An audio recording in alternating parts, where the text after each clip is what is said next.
भारत में गणित का इतिहास बहुत ही प्राचीन है, जिसकी खोज लगभग 3000 से 3200 ईसा पूर्व में हुई थी। जी हाँ, भारत में गणित की खोज और उसे बृहद स्वरूप देने में पहले आर्यभट्ट, दूसरे ब्रह्मगुप्त और तीसरे स्थान पर श्रीनिवास रामानुजन का नाम आता है। श्रीनिवास रामानुजन का जन्म 22 दिसंबर 1887 को दक्षिण भारत में स्थित तमिलनाडु के कोयम्बटूर जिले के ईरोड नामक गांव में हुआ था। जब रामानुजन 1 वर्ष के थे तभी उनका परिवार कुंभकोणम में आकर बस गए। 3 वर्ष की आयु तक वो बोल भी नहीं पाते थे। कुंभकोणम के प्राथमिक विद्यालय में 5 वर्ष की उम्र में उनका एडमिशन कराया गया। जी हाँ, विश्व के महानतम गणित विचारकों में से एक श्रीनिवास रामानुजन अयंगार एक महान भारतीय गणितज्ञ थे। उनमें ऐसी प्रतिभा थी जिस पर भारत ही नहीं संपूर्ण विश्व को गर्व था। तभी तो सन 2015 में उन पर एक फिल्म बनाया गया है, the man who know infinity. जी हाँ, इनके पिता का नाम श्रीनिवास अयंगार तथा माता का नाम कोमल तामल था। भाई का नाम सदा गोपन रामानुजन था और पत्नी का नाम था जानकी। रामानुजन 5 रुपये महीने पर अपने से सीनियर को ट्यूशन पढ़ाते थे।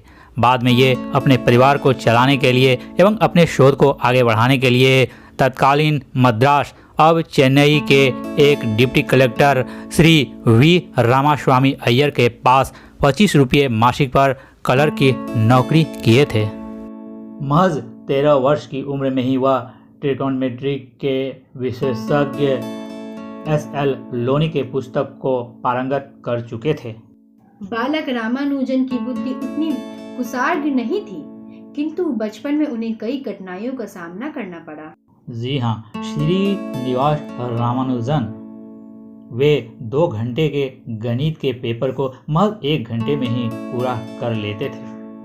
पूरे जिले में प्राइमरी परीक्षा में सर्वाधिक अंक लाए थे। जब वे स्कूल में पढ़ते थे तो कॉलेज स्तर के मैथ पढ़ लिया था। जी हाँ, जब रामानुजन 17 साल की उम्र में थे तब इन्होंने बर्नौली नंबरों की जांच की और 0.15 अंकों तक एल्योर कांस्टेंट की वैल्यू खोज की थी। गणित के सिवा अन्य दूसरे विषय में इन्हें रुचि नहीं थी। वे अन्य विषयों को गंभीरता से नहीं लेते थे। स्कूल की परीक्षा में इन्होंने गणित और अंग्रेजी विषय में अच्छे अंक लाते थे, जिसके लिए इन्हें छात्रवृत्ति प्रदान की गई थी।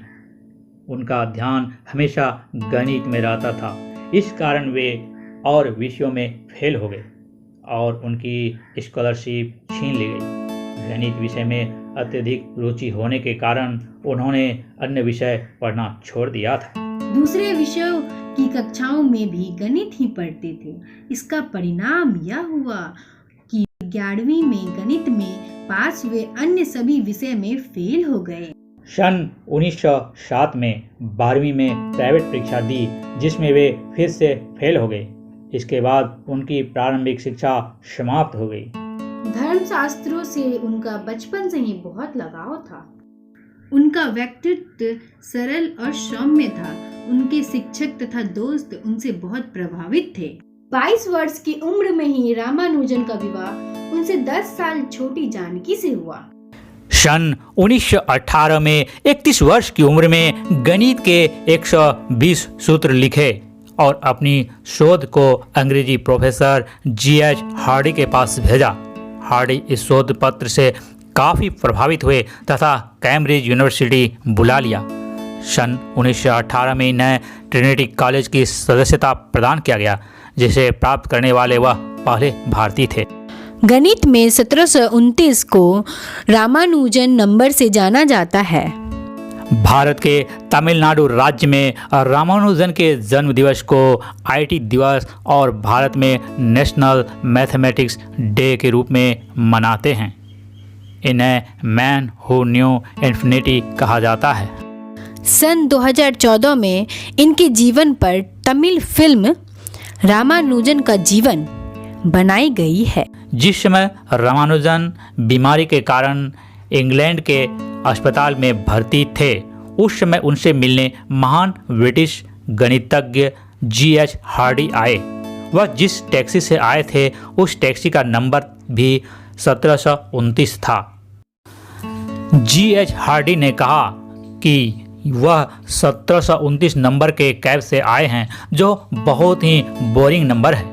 इस पर रामानुजन ने कहा, नहीं, यह नंबर बोरिंग नहीं, बहुत दिलचस्प नंबर है। उन्होंने बताया कि यह सबसे छोटी संख्या है जिसको दो अलग अलग तरीके से दो घनों के योग के रूप में लिखा जा सकता है। तब से इस नंबर को G.H. हार्डी नंबर से जाना जाने लगा। जी हाँ, श्रीनिवास रामानुजन को fellow of the royal society से नवाजा गया था। रामानुजन बहुत ही गरीब परिवार से थे।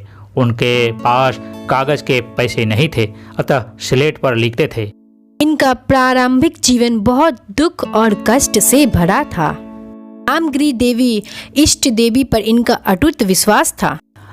रामानुजन का कहना था कि मेरे लिए एक समीकरण का कोई मतलब नहीं है जब तक कि यह भगवान के बारे में एक विचार व्यक्त नहीं करता है। और उनका यह भी कहना था, गणित के बिना आप कुछ भी नहीं कर सकते। आपके आसपास सब कुछ गणित है, आपके आसपास सब कुछ नंबर है। श्रीनिवास रामानुजन मैथमेटिशियन। रामानुजन ने खोज की लैम्डा रामानुजन स्थिरांक, रामानुजन थीटा फलन, राजर्ष रामानुजन तत्समक, रामानुजन अभाज्य, कृत्रिम थीटा फलन, रामानुजन योग जैसी प्रमेय।